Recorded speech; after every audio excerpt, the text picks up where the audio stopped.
నిలబడి చక్కగా మనం ఉన్నామంటే ఆయన కృపే.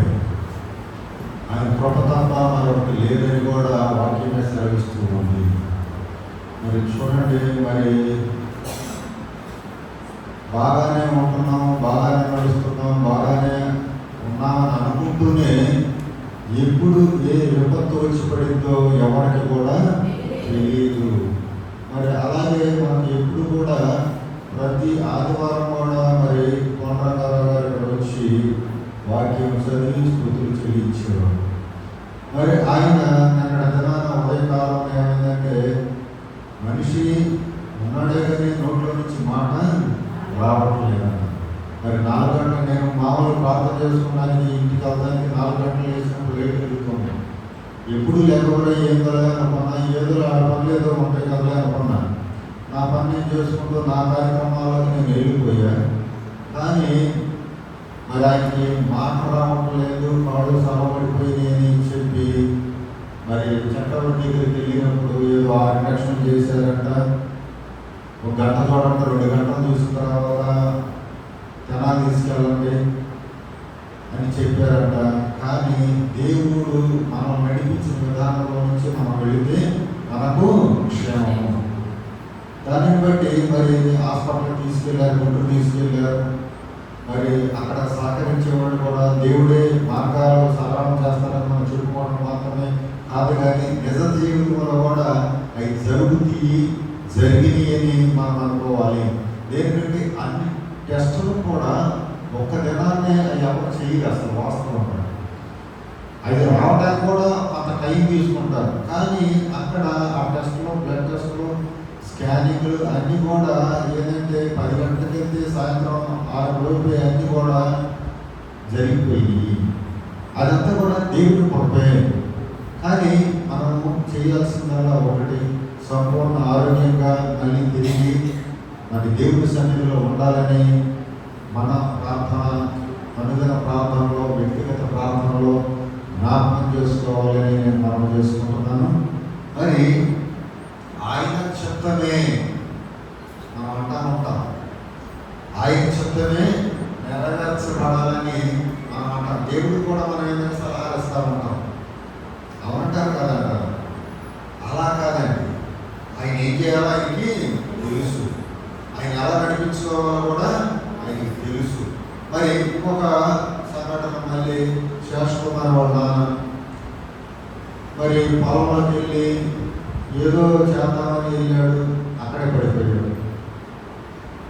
పడిపోయినప్పుడు కూడా అక్కడ దిక్కు ఎవరు లేని పరిస్థితిలో పడిపోయి ఉన్నప్పుడు మరి అటుగా ఎవరు వెళ్ళి చూసి మరి తీసుకొచ్చినప్పుడు మళ్ళీ మరుసటి రోజు కూడా అదే స్థితిలో ఉన్నప్పుడు మరి మళ్ళీ హాస్పిటల్కి తీసుకుని వెళ్ళారు.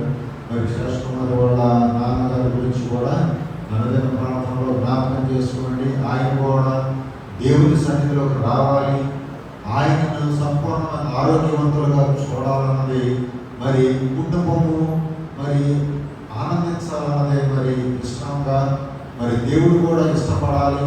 ఎందుకు శేషకుమార్ని ఎన్నుకున్నాడో పిలుచుకున్నాడో ఆయనకు మాత్రమే తెలుసు. దాని ప్రకారంగా హాస్పిటల్లోకి వెళ్ళాడని ఫోన్ చేసి చెప్పిందంట, నాకైతే తెలియదు ఎలా ముందు. మరి దానిని కూడా గమనించండి. ఈ దినాలు దుర్దినాలు, చెడ్డ దినాల్లో ఉన్నాం మనం. బయటికి వెళ్ళిన వాడు తిరిగి వస్తారో రారో కూడా మనకు తెలియని స్థితిలో ఉన్నాము.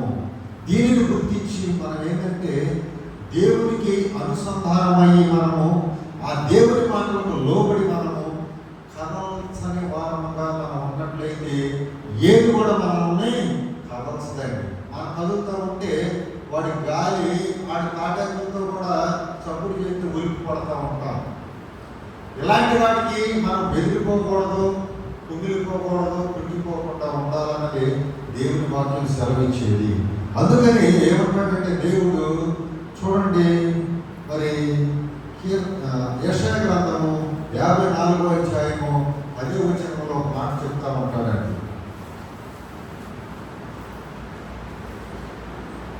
యెషయా 54:10 పర్వతములు తొలగిపోయినను మెట్టలు తత్తరి తత్తరిల్లినను నా కృప నిన్ను విడిచిపోదు.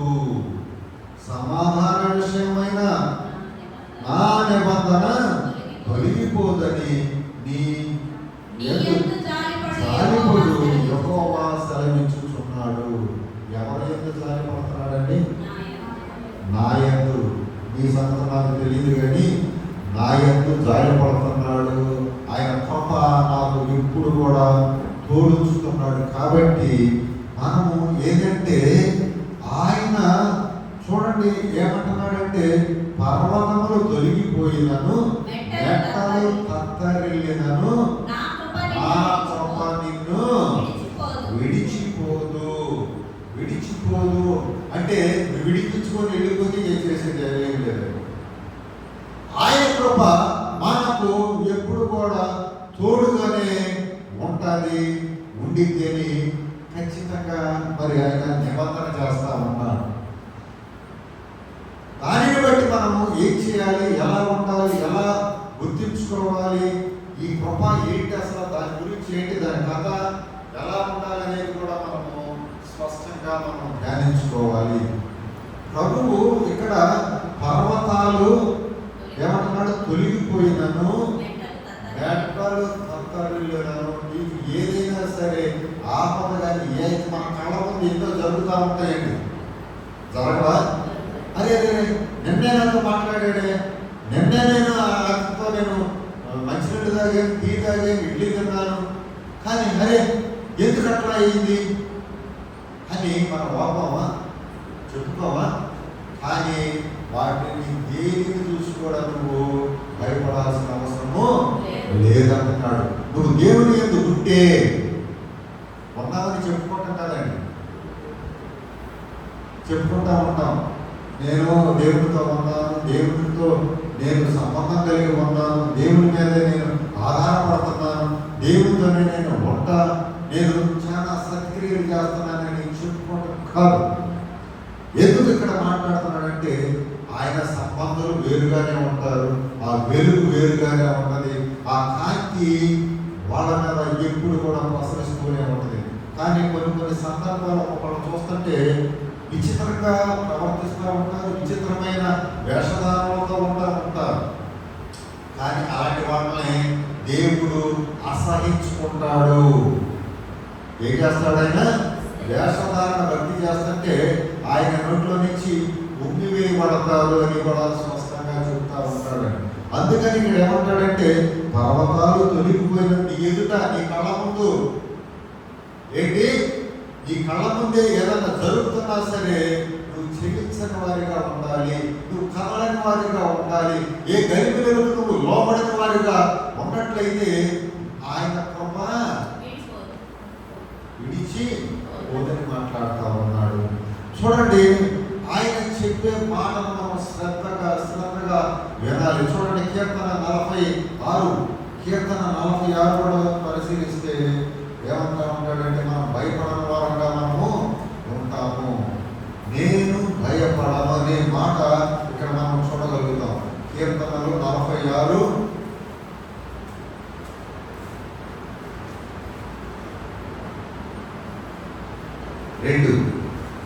కావున భూమి మార్పు నొందినను, నడి సముద్రములలో పర్వతములు మునిగినను, వాటి జలములు పోషించుచు నురుగు కట్టినను, ఆ పొంగునకు పర్వతములు కదిలినను, మనము భయపడము.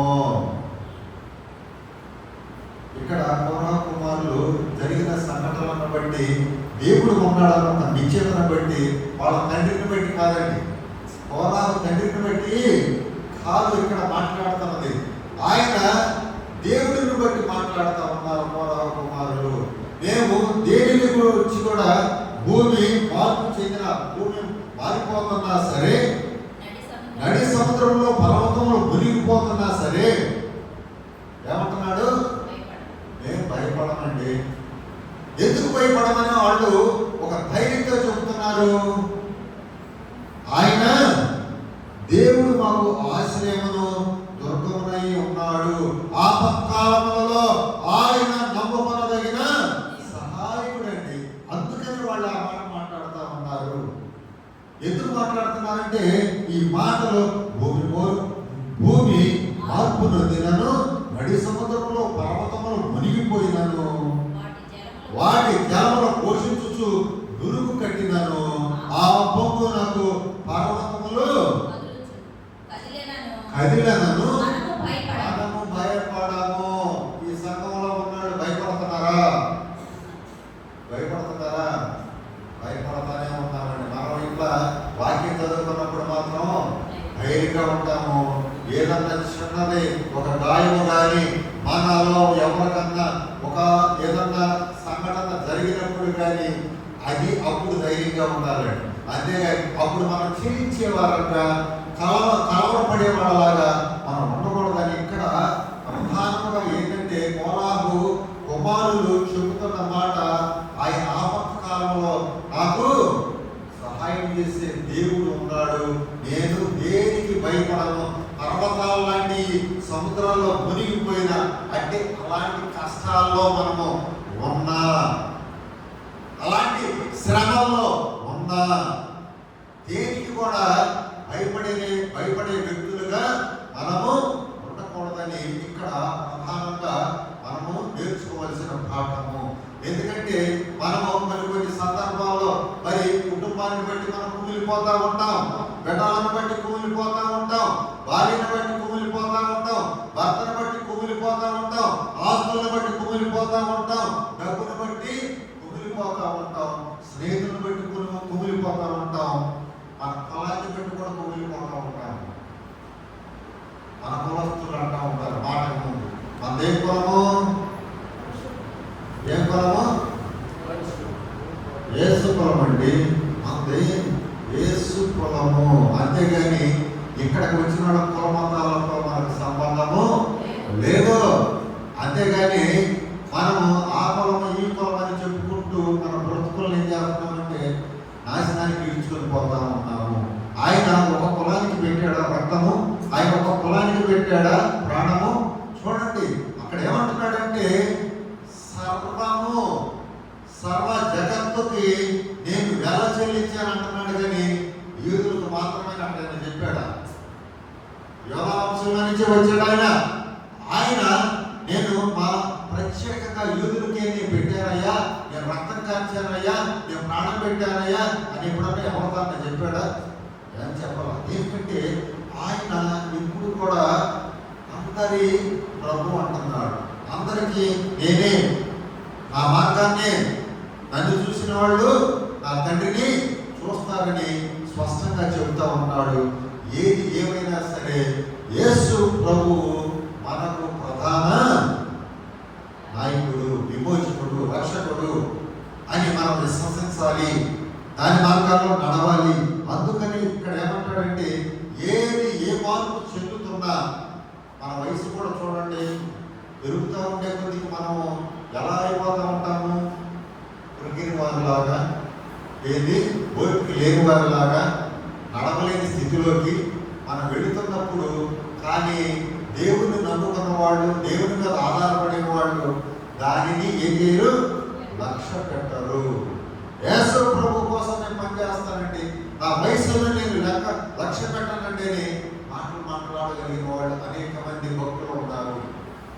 అందుకని ఇక్కడ ఏమంటున్నాడంటే ఏదైనా సరే, ఎలాంటి ఉపద్రవాలు వచ్చినా, ఏ సమస్యలు వచ్చినా, ఏది మునిగిపోయినా, ఏది తేలినా నేను మాత్రము ప్రభుని విడిచిపెట్టిన వారు కదలని వారంగా ఉండాలి, కదల్చబడని వారంగా బండలాగా ఉండాలి.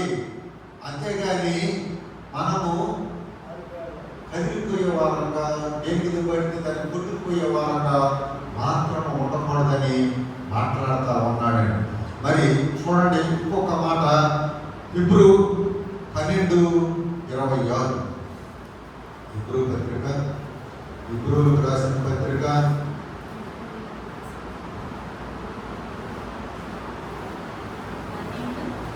12:26.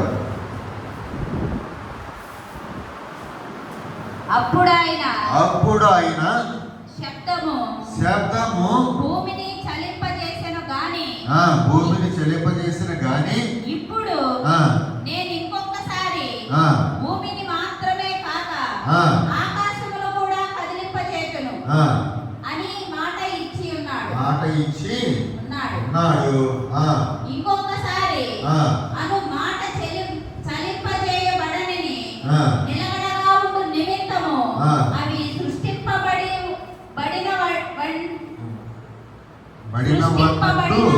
ఉన్నట్టు ఆ. చలింపబడినవి ఆ. బొత్తిగా తీసివేయబడునని ఆ. అర్థమిచ్చుచున్నది కదా. ఆ. అందువలన మనము నిశ్చలమైన రాజ్యమును పొంది ఆ. దైవ కృప కలిగి ఉందుము. ఆ కృప కలిగిన వినయ భయభక్తులతో దేవునికి ప్రీతికరమైన సేవ చేయుదుము. నిశ్చలమైన రాజ్యం కోసము. అది ఇక్కడైతే మనకు భూమి కదిలిపోయింది, ఆకాశం కదిలిపోయింది అని కూడా మాట్లాడుతూ ఉన్నాడు. దేవుని మాట కల్పించబడతా ఉంటాయి. కానీ నిశ్చలమైన రాజ్యం కోసం మనము ఏం చేయాలి? హహతహలాడాలి. మన హృదయము దాని మీద అనుకోవాలి. ఇక్కడ అదే చెబుతున్నాడు, మనము నిశ్చలమైన రాజ్యము పొంది దైవ కృప కలిగి ఉందుము. ఆ కృప కలిగిన వినయ భయభక్తులతో. చూడండి, వినయము ప్రాధాన్యము, వినయము శ్రేష్టమైనది. దానిని కలిగి భయభక్తులతో దేవునికి ప్రీతికరమైన సేవ చేయుదుము. ఆ సేవ చేయాలంటే ఎలాంటి వాటికి భయపడాల్సిన అవసరం లేదండి. కదల్సిన కదలని వారంగా మనం ఉన్నట్లయితే ఆ నిశ్చలమైన, ఆ శ్రేష్టమైన, ఆ మరి నిత్య జీవమైన ఆ రాజ్యములోకి, ఆ దైవ కృప కలిగిన ఆ రాజ్యములోకి మనము చేర్చబడాలి. అంటే మనం ఏం చేయాలంటే ఆయనగా వినయ భయభక్తులతో దేవునికి ప్రీతికరమైన సేవ చేయుదుము. ఎలాంటి సేవ చేయాలి? ఎలాంటి స్థితిలోకి మనం రావాలి? ఆ నిశ్చలమైన రాజ్యంలోకి మనకు ఒక స్థానం కల్పించబడాలి. కదలని వారంగా ఉండాలి. అక్కడ మనం కదల్చబడిన వారంగా, ఇక్కడ కదల్చబడిన వారంగా ఉంటే మనం అక్కడ కూడా నిశ్చలమైన రాజ్యములకు మనము వెళ్ళగలుగుతాము. మరి అందుకని ఇక్కడ చెప్పే మాటను కూడా మనము గ్రహించాలి. చూడండి, మరి యెషయా 49 15. స్త్రీ తన గర్భమున పుట్టిన బిడ్డను కరుణింపకుండా. ఏంటది? స్త్రీ తన గర్భమున పుట్టిన బిడ్డను కరుణింపకుండా తన చంటి పిల్లను మరుచునా?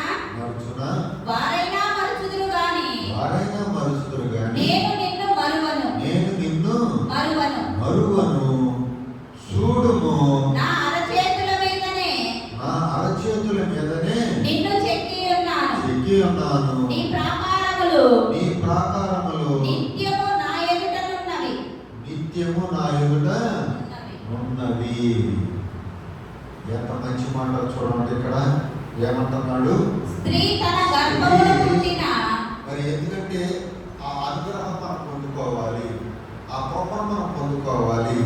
ఆ కృప పొందుకోవాలి, ఆ అనుగ్రహం పొందుకోవాలంటే ఇక్కడ మనుషులైతే చూడండి ఏమంటున్నాడు? స్త్రీ గురించి ఇక్కడ మాట్లాడుతూ ఉన్నాడు.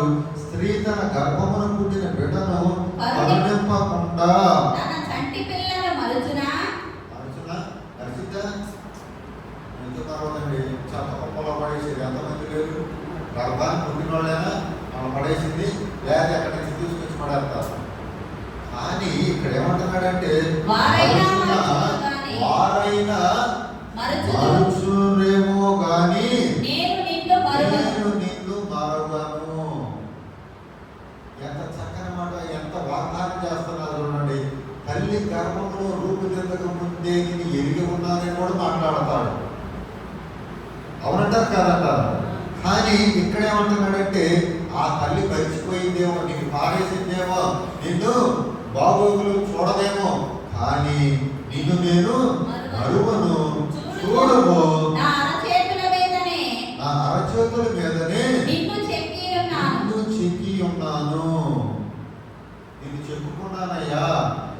నేను ఎప్పుడు కూడా చూస్తూనే ఉన్నానయ్యా.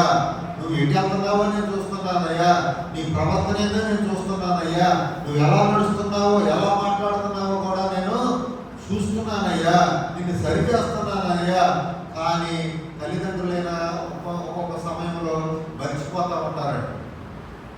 ఆ మర్చిపోవడం అంటే ఆడు సవాడు వస్తాడులే, ఆ మాట్లాడలేదు అని మనమైనా మాట్లాడతామేమో, కానీ దేవుడు మాత్రం మాట్లాడతలేదండి. ఏమంటున్నాడు ఇక్కడ?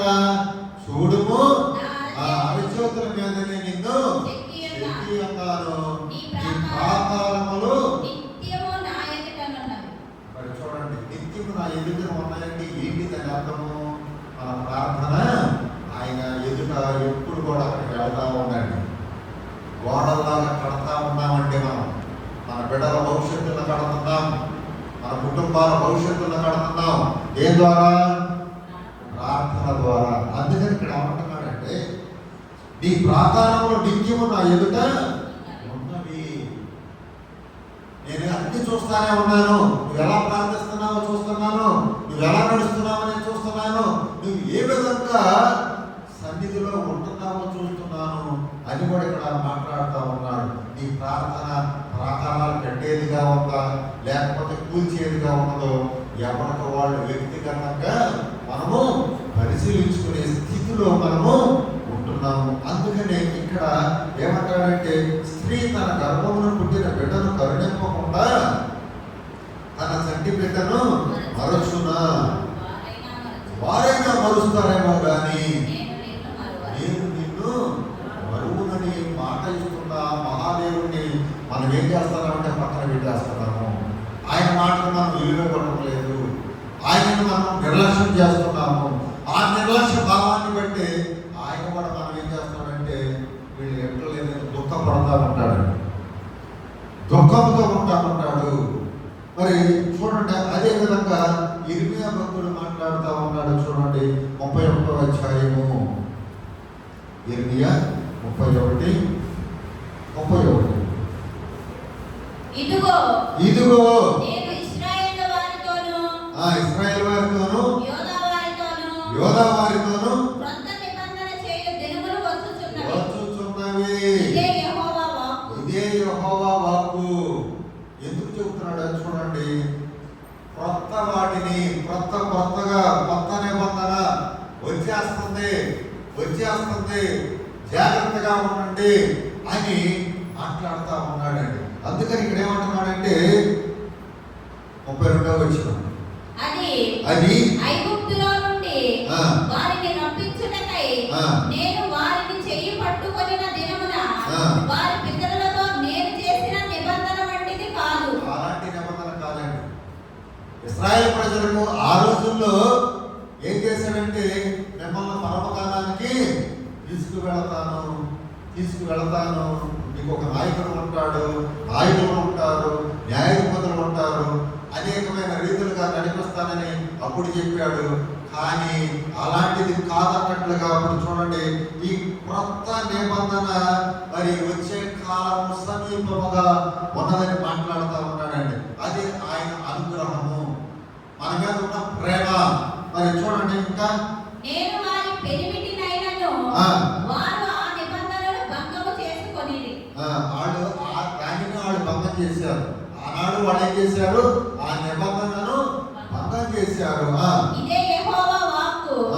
ఈ దినములైన తరువాత నేను ఇశ్రాయేలు వారితోను యోధా వారితోను చేయబోవు నిబంధన ఇదే.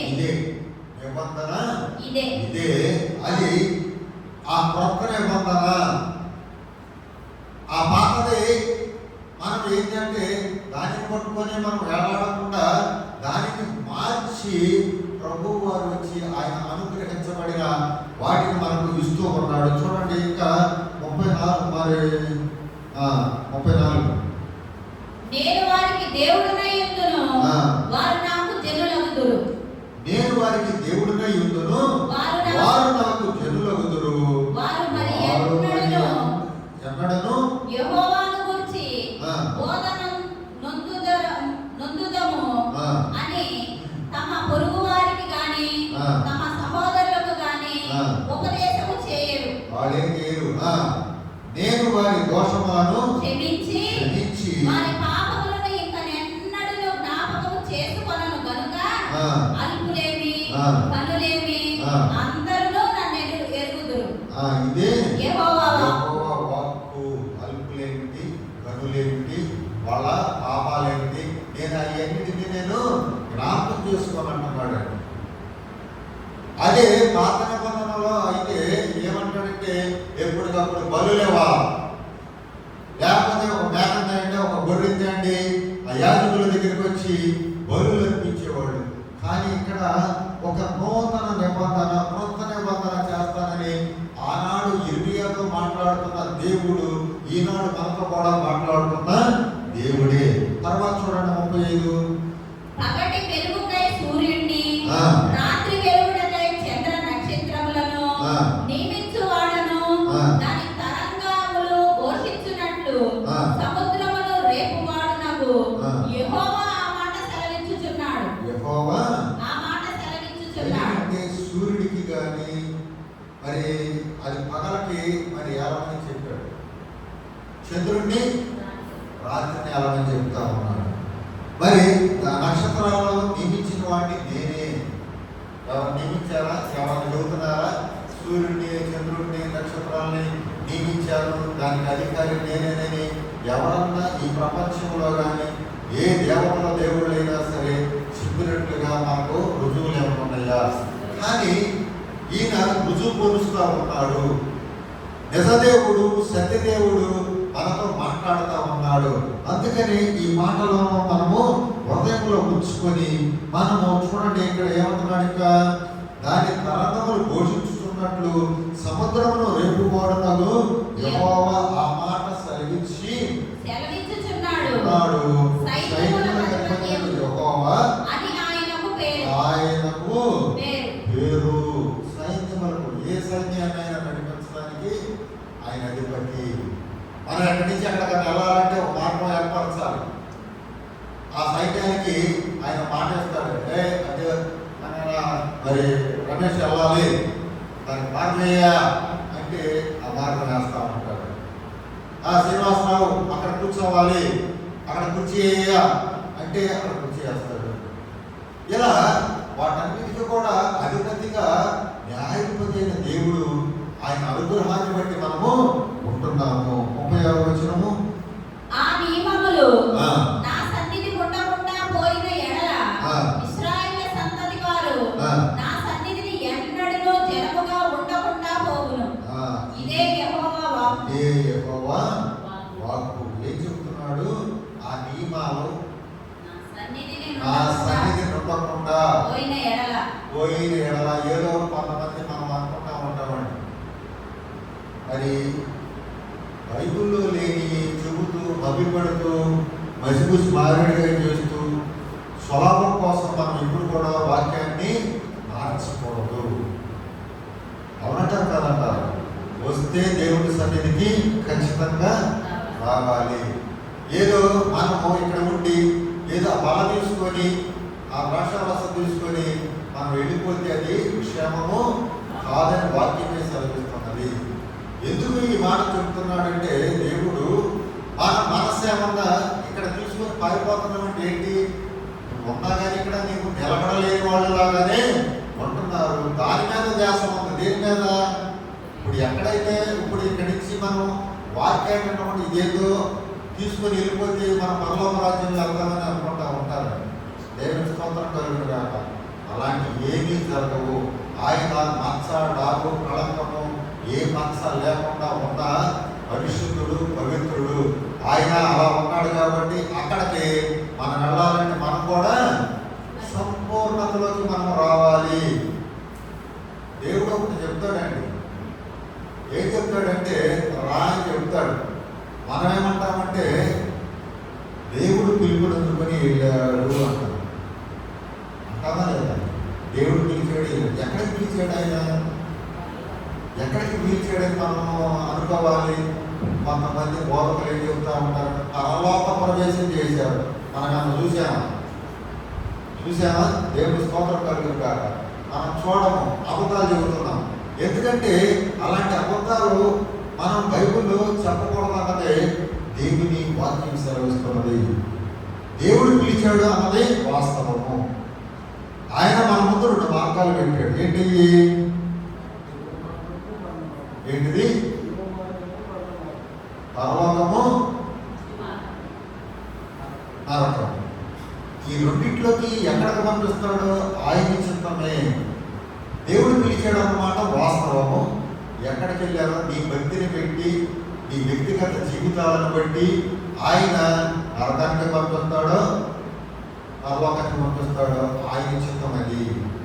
అంతేగాని మనము ఫ్లెక్సీలు పెడతా ఉంటాం చనిపోయిన వాళ్ళ దగ్గర, ఏమని పరలోక ప్రవేశం చేసేవాళ్ళు, ఏదో నేను వెళ్ళి చూసినట్టు పరలోకంలో యేసు ప్రభు దగ్గర ఉన్నట్టు నేను మాట్లాడుతూ ఉంటాను. అవన్నీ కూడా తప్పుడు మాటలు, తప్పుడు విధానాలు. సత్యాన్ని మాట్లాడాలి, సత్యాన్ని బోధించాలి. ఆయన అనుగ్రహం మనం పొందే వాళ్ళగా మనం ఉండాలి. కానీ ఇలాంటి పిచ్చి మాటలు మాట్లాడి వాళ్ళు ఇచ్చే కానుకలకు మనం ఎప్పుడు కూడా ఊళ్ళో కూడదండి. సత్యాన్ని మాట్లాడుకోవాలి. పరలోకం పంపించామని మనం చెప్పడం ఏంటి? దేవుడు 2 మార్గాలు పెట్టాడు. అది నీ సత్క్రియలను బట్టి నువ్వు విధేయత కలిగి భయభక్తులతో ఉన్నప్పుడు, మత్స డాగు కళంకము లేని పరిశుద్ధత జీవితాన్ని కలిగి ఉన్నప్పుడు ఎక్కడికి వెళ్తావు? పరలోకం వెళ్తావు. దాంట్లో ఖచ్చితంగా దేవుడి వాక్యంతో మాట్లాడుతూ ఉన్నాడు. మనము దెయ్యాలకు కూడా వెళ్తాము, ఎవరు పిలిస్తే వాళ్ళు అక్కడ పడిపోతూ ఉంటాం. అయ్యా అదే ఇది ఇదే అన్నప్పుడు దేవుడు కూడా అదే అంటాడు, పరలోకం అదే, నరకం ఇది ఇదే. నువ్వు ఇంత తెలివిగా మాట్లాడుతున్నప్పుడు ఆయనకి జ్ఞానం లేదా, తెలివి లేదా, బుద్ధి లేదా? ఆయన అంటాడు, అమ్మా అదే కానీ నువ్వు అడి చూడపాక ఇటు చూడా అయ్యా అంటాడు. అవునంటారు కాదంటారా? దీంట్లో ఏ సందేహం లేదు. అందుకని ఇక్కడ చూడండి ఇంకా ఏం మాట్లాడుతున్నాడో 37వ వచనం. పైనున్న ఆకాశ వైశాల్యమును కొలుచుటకుయు, క్రింద ఉన్న భూమి పునాదులను పరిశోధించుటయు శక్యమైన ఎడల ఇశ్రాయేలు సంతానము చేసిన సమస్తమును బట్టి నేను వారందరినీ త్రోసివేతును. ఇదే యెహోవా వాక్కు. ఆయన అనుగ్రహాన్ని మనం పాడు చేస్తున్నామండి. ఆయన అనుగ్రహిస్తే ఆయన కృపను మనం ఏం చేస్తున్నామంటే వ్యర్థము చేస్తూ ఉన్నాము. ఆ వ్యర్థమైన ప్రయాస మనం ఎప్పుడు మనం చచ్చిపోక తప్పదు. దాంట్లో సందేహం. నేను ఎక్కడే ఉంటానన్న వాళ్ళు ఎవరు ఉన్నారా? మరి కానీ ఈ ఉన్న జీవితాన్ని శ్రేష్టమైనదిగా, ఒక విలువ పెరిగినదిగా, మన బ్రతుకులను మార్చేదిగా, అనేక మందిని మార్చేదిగా ఉండాలి. కానీ నరకానికి తీసుకుని పోయేదిగా ఉండకూడదు. ఎవరైనా సరే దేవుడి సన్నిధిలోకి వస్తామంటే అడ్డుబండలుగా మనము ఉండకూడదని కూడా మాట్లాడుతూ ఉన్నాడు. ఆయన అనుగ్రహాన్ని మనం వ్యర్థం చేయకూడదు. ఆయన అనుగ్రహాన్ని మనం పాడు చేయకూడదు. మనం పాడు చేసుకోకూడదు. మన బ్రతుకులు ఎడుపెడితే కొట్టుకుపోకూడదని ఆయన అనుగ్రహాన్ని మనకు ఎప్పుడు కూడా తోడుగా ఉంచుతున్నాడు. మరి చూడండి ఎఫ్సీ పత్రిక 2:17 కూడా చూస్తే ఒక మాట ముగించుకుందాం. 2:17 మరియు ఆయన వచ్చి దూరస్తులైన మీరు సమీపస్తులైన వారికి సమాధాన సువార్తను ప్రకటించెను. ఎవరిని ఇది చేసింది? యేసు ప్రభు అండి. మనం అంతకుముందు దూరస్తులమే. దూరస్తుల దగ్గర వాళ్ళమా? మనం ఆయనకి, ఆయన మనకు చుట్టమా? ఆయన మనకు రక్త సంబంధం ఏమన్నా ఉందా? కానీ ఇక్కడ ఏమంటున్నాడంటే ఆయన వచ్చి దూరస్తులైన మీకును సమీపస్తులైన వారికి సమాధాన సువార్తను ప్రకటించెను. యూదులతో మాట్లాడుతూ ఉన్నాడు. అన్ని జనులుగా మనమున్నాము. ఆయన సమాధాన సువార్తను ప్రకటించి మనల్ని దగ్గరగా తీసుకున్నాడు. ఆయన అనుగ్రహము మన మీద ఎలా ఉందంటే మెండుగా ఉన్నది. 18వ వచనం పడుతున్నామా? ఆయన ద్వారానే మనము ఉభయము ఒక్క ఆత్మయందు తండ్రి సన్నిధికి చేరగలిగి ఉన్నాము. తండ్రి సన్నిధి ఏంటంటే ఇదేనా లేదా ఎక్కడ ఉందా? తండ్రి సన్నిధి చేరగలిగాము. ఉభయము యూదులు అన్ని జనులు అందరికి కూడా సమాధాన సువార్త ప్రకటించాడు కాబట్టి మనము ఏకమై ఉండి తండ్రి సన్నిధిలోకి చేరగలిగి ఉన్నామని ఇక్కడ బాహంగా ఆయన ప్రకటిస్తూ ఉన్నాడు.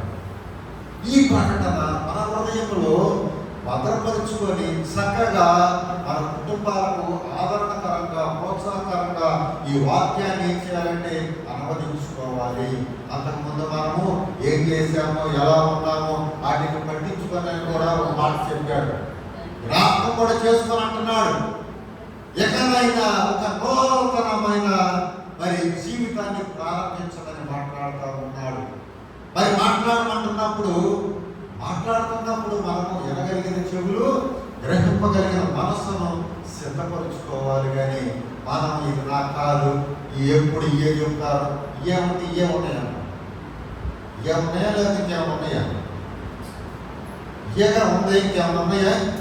దేవుడు ఇక్కడ ఏముంచాడో దానికి మనము వివరించాలి. కానీ లేని దాన్ని తీసుకుని వచ్చి మీరు చక్కగా ఉన్నారు, ఆనందంగా ఉన్నారు, మీరు పరలోకం వెళ్తారు, మీ రోగాలు పోతాయి, మీరు ఆశీర్వదించబడతారు, మీరు దీవించబడతారు, మీకు అష్టైశ్వర్యాలు వస్తాయి అని దేవుడు ఇక్కడ ఎక్కడ చెప్పాలి? చెప్పాడా? మీకు నేను కాల్చిన రక్తం గుర్తుకు రావాలి, నేను పెట్టిన ప్రాణం గుర్తుకు రావాలి. కానీ నాకు డబ్బులు రావట్లేదు, నాకు ఆస్తులు రావట్లేదు, నాకు ఆరోగ్యం బాగోలేదు, ఇక అడగాల్సింది. యేసు ప్రభు చూస్తే అడగబుద్ధి అవుతుందా? మీకు దేవుడి స్తోత్రం కలగదు కాక ఆయన ఆ సెలువులో ఆ ముళ్ళ పొగటాన్ని పెట్టుకొని, ఆ ముళ్ళ కిరీటాన్ని పెట్టుకొని ఆ రక్తం కాలుస్తూ ఉంటే, అయ్యా నాకు కాలిపోయ్యా, ఎలా అడగబుద్ధి అవుతుందండి? దేవుడి స్తోత్రం కలుగుతారు. నాకు ఆస్తులు ఇవ్వయ్యా అని ఎట్లా అడగబుద్ధి అవుతుందండి? ఆయన చూడండి, ఆయన మన వైపు చూస్తున్న ఆ జాలి చూపులకి అది కాదండి దాని అర్థం. ఎందుకు ఈ పిచ్చి కాలము ఎలా కొట్టుకుపోతుంది, ఎందుకు ఈ లోకంలో ఎలా కొట్టుకుపోతున్నారని ఆయన మన మీద జాలి పడుతున్నాడండి, జాలి చూపులు చూస్తున్నాడండి. ఆ రక్తం కారుతున్న ఆ ప్రాణాన్ని మరి ఇచ్చేస్తున్నప్పటికీ కూడా తండ్రికి అదే చెబుతున్నాడు. తండ్రి వీడేమి చేస్తున్నారో వీడికి తెలియటం లేదు అని మాట్లాడుతున్నాడే. ఒక్కసారి గమనించండి సహోదరులారా, ఎందుకు ఈ మాటలు మనతో మాట్లాడుతున్నాడో. ఆయన చూస్తే మనం అవన్నీ అడగాలని అనిపిస్తుందా? చూడండి, రక్షకుడు అయిన యేసయ్యా, నా కోసం ఆ రక్తం కార్చావు, ప్రాణం పెట్టావయ్యా, నీ పని నేను చేస్తానయ్యా, నీ పనికి ఆ సువార్త ఏ విధంగా చేయాలో కూడా ఆ సమయాన్ని నాకు ఇవ్వయ్యా. ఎవరి దగ్గరికి వెళ్ళాలో, ఎట్లా మాట్లాడాలో నాకు జ్ఞానం లేదు, తెలివి లేదు, బుద్ధి లేదు, వివేకం లేదు. కానీ ఆ సమస్తము కూడా నీ దగ్గర ఉన్నాయని నీ లేఖనాలు సెలవిస్తున్నాయే. ప్రభువా, ఆ సమస్తం నుంచి కొంచెం జ్ఞానం ఇవ్వయ్యా, నేను కొద్దిగా సువార్త చెబుతానయ్యా, వాళ్ళు ఆ నరకంలో నుంచి మరి నిత్య జీవనంలోకి నడిపిస్తానయ్యా అని ఎప్పుడన్నా మనం ఒక మాట ఆయనతో ప్రాంతంలో అడిగామండి? ఎప్పుడన్నా ఆయనతో మాట ఏమి తిందామా, ఏమి తాగుదామా, ఎవరిని మోసం చేద్దామా, ఎవరిని ఏ విధంగా లోపరుచుకుందామన్నా ఈ తత్వంలో తప్పితే మన ఆలోచనలు ఎలా ఉన్నాయో ఒక్కసారి నువ్వే పరీక్షించుకో. ఈ మాటలో మరి ఎందుకు ఎవరికి చెబుతున్నాడో అందుకనే గద్దింపు ఏం చేయాలి?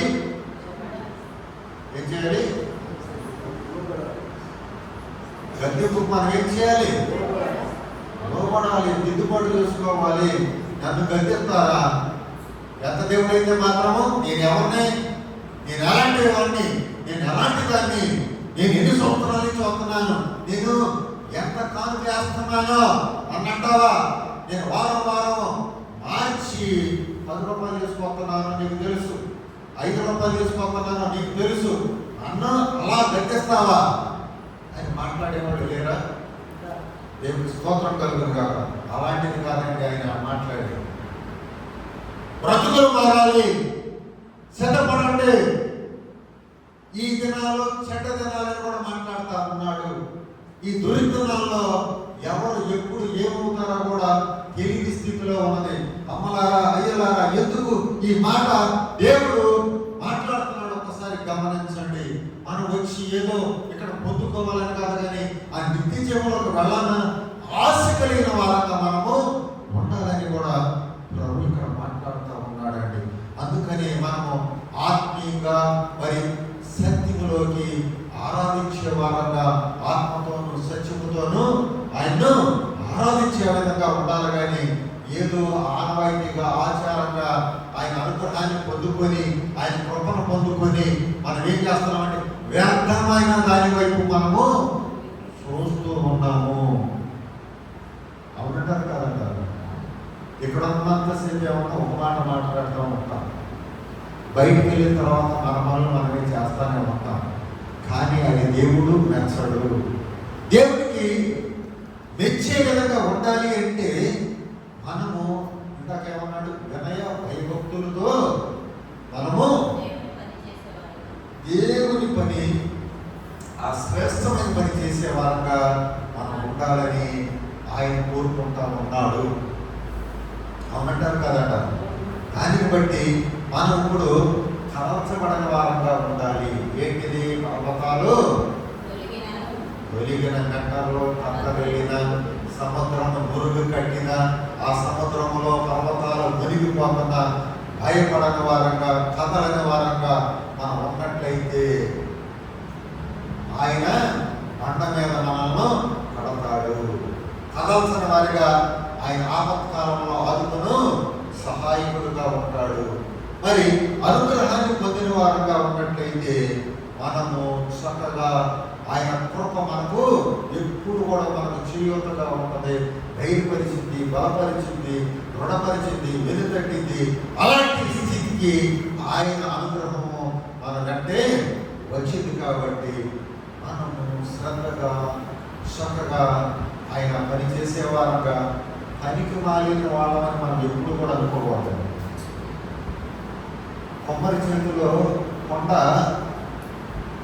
ఆ కొమ్మరి చేతిలో ఉండి ఎంతైనా సరే ఉపయోగిస్తారు.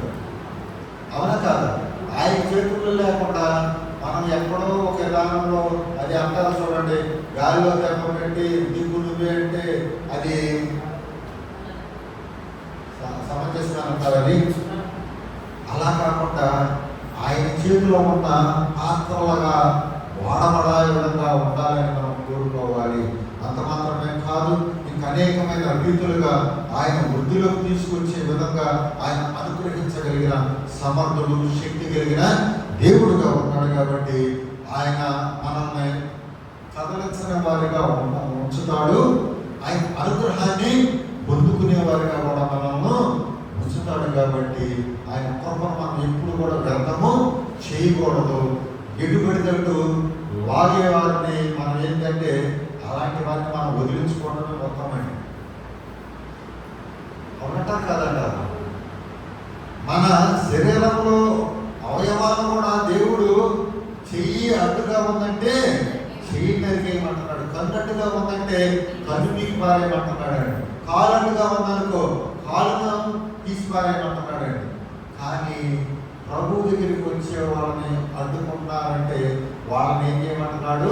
వాళ్ళకి మెడకి తెలగల రాయి కట్టి లోతైన సముద్రంలో పడేయమంటున్నాడు. ఇవన్నీ ఎట్టానికి భలే ఇంపుగా సొంపుగా మనకి భలే ఉంటాయి. ఆచరణలోకి వచ్చేటప్పటికేనండి ఎవరన్నా అడ్డుపడ్డగా ఉన్నారంటే సరేలే ఉన్నా, సరేలయ్యా అనుకుని తలకాయ ఉంచుకొని వెర్రిలాగా వెళ్ళే వాళ్ళకే కదండి. మనకు రోషం కలిగిన దేవుడిని మనకి ఇచ్చాడు. రోషం కలిగిన వారిగా ఉండాలంటున్నాడు. అంతేగాని సర్దుబాటుతో రాజీ పడేవారిగా ఎక్కడ కూడా చేయలేమన్నాము. దేవుడి మాటలు దిగించుడు కాక. మరి లక్ష్మి ఏంటో మరి మీరు తెచ్చిపెట్టారు, నాకైతే తెలియదు.